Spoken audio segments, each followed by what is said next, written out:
Idol madla, nakakahanga, may mga hawak, gandang linyada. Ika'y inspirasyon kung bakit hanggang ngayon ako'y palaging kumakarera. For today's video mga kalapatids, eto kukunin na natin yung mga Jansen Relax natin dito mga kalapatids, yung mga ex-machina line natin. Ayan, so eto yung unang ibon. Ayan, napakaganda nung Jansen Relax na ito, yun o. Angas mga kalapatids. Ito yung possible cock na Jansen Relax natin. So kita nyo yung kuko nya, ayan o, lahat puti. Ganda ng kuko. So naka UFC din to, 2024, pang south. Tapos ito yung ibon, ayan, yung bagwis nya. So, white flight, 1, 2, 3, 4, 5, 6, 7, 8, 8. Dito sa kabilang side, 1, 2, 3, 4, 5, 6, 7, 8, 10. Dapat ganito sana, oh, yung 10 na primary feather sana. Puti, para talaga maganda. Ayan, ganda ng kulay nyo. So, hindi pa nag-saddle. Pero yung isang buntot na ito, yung gawin dito na buntot, ito yung maganda. Pag ganito, no? No, boy? Parang grizzle ang kulay ng buntot nyo. Ganda ng kulay ng buntot. Nadali niya yung kulay ng buntot. So, ito possible cock to. Ayan, ganda ng katawan. Tapos naka-flex pa. Yung mukha niya, parang kulay sundalo ang mukha eh. So, lilipat na rin natin to. Ayan, kasi pwede na. Ayan, pag ganito yung bagwis, nakikita mong hindi mo na masyadong pansin yung mga katawan niya. Pwede na lipat to actually.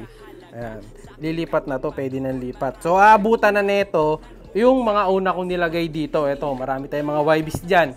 Dami kasi nagchat-chat. Naghahanap ng mga YB. So, ito, maraming mga available mga YB dito. Pero dun sa dalawang pula. Kasi anak nung Tacloban natin yan eh.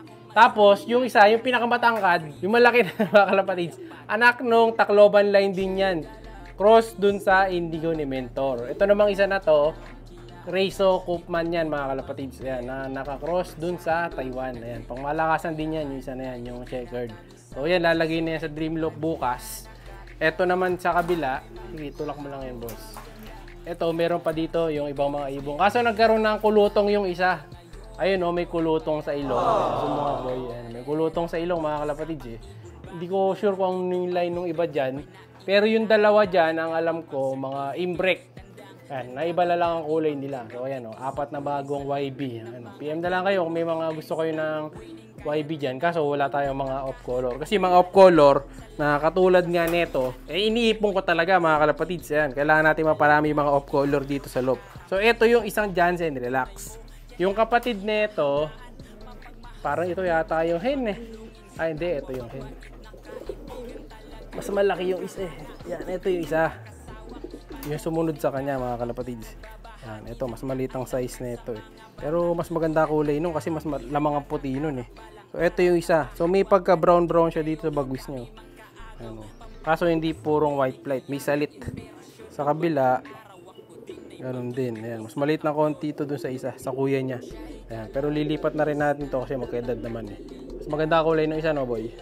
Mas type ko yung isa. So ito yung post hen. Ayan, na Jansen Relax natin.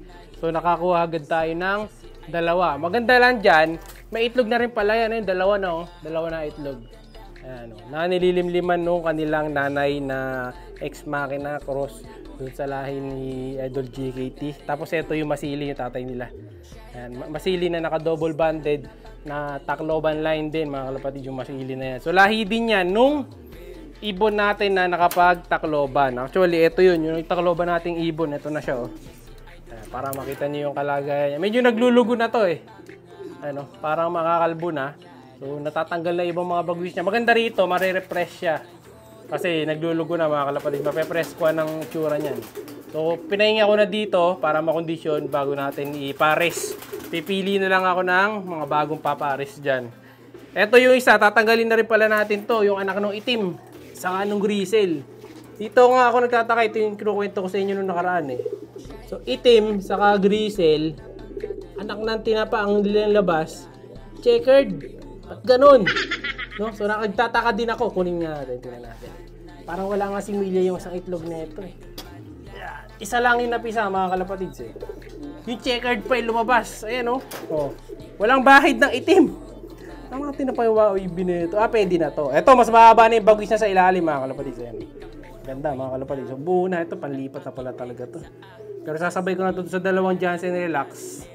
Mamaya. Ay, ganda ng bagwis na ito boy. Makapal no? Ito, makapal oh. Haba. Ganda bagwis na ito. Malaking ibon.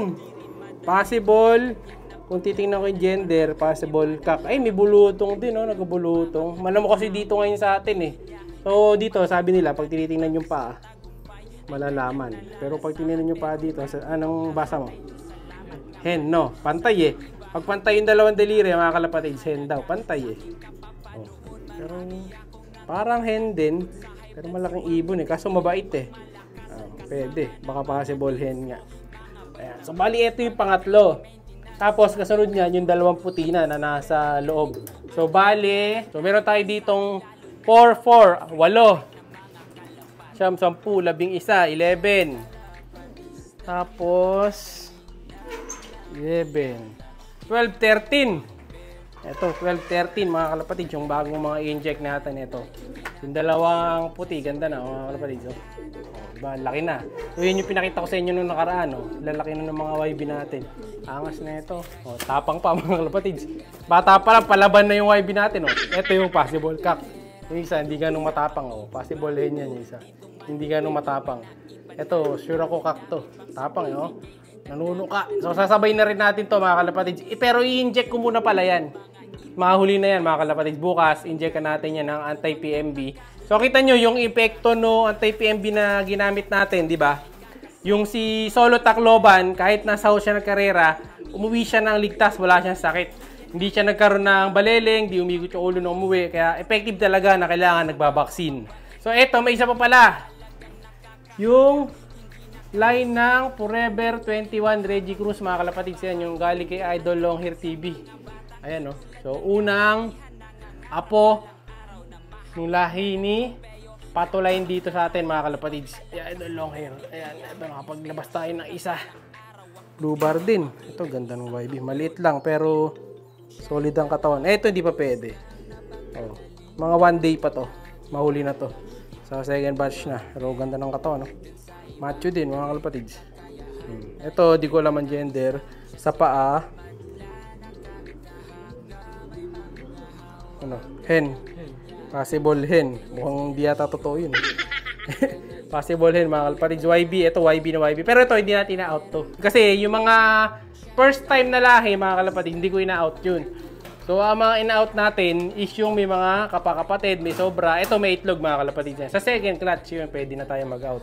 Pero yung mga first clutch, hindi natin i-out yun kasi wala tayong gagamiting mga plier. Konti na lang kasi yung sing-sing ko. Ito na lang yan, oh. Hindi pa nga ako nakabili doon sa KFC, mga kalapatids. Ito na rin gamit natin singin. Konti na lang yung pula, BBC, meron pa 5. Pwede na ako bumili doon sa kabila. Ito pang ano lang to, pang stock bird. Yung mga comb ring natin. Yan yung bago natin mga YB. Tapos ito, kukunan natin ng huling clutch.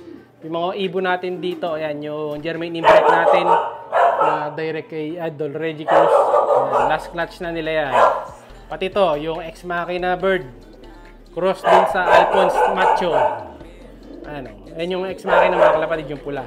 Ayan. Pagkatapos nyan, papares ko na yung Ex Machina dun sa imbrek na. Palit pairing na sila. Ayan. Bali magkakatagpo na yung dalawang pula dun. So sila na yung magmamatch up. Tapos yung kak, saka yung hen dito, sila naman yung magbabaga. Switch pairing lang sila.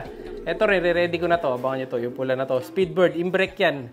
Cross dun sa Speedbird natin. Siya'y kalapatistang napakagaling na kinakilala.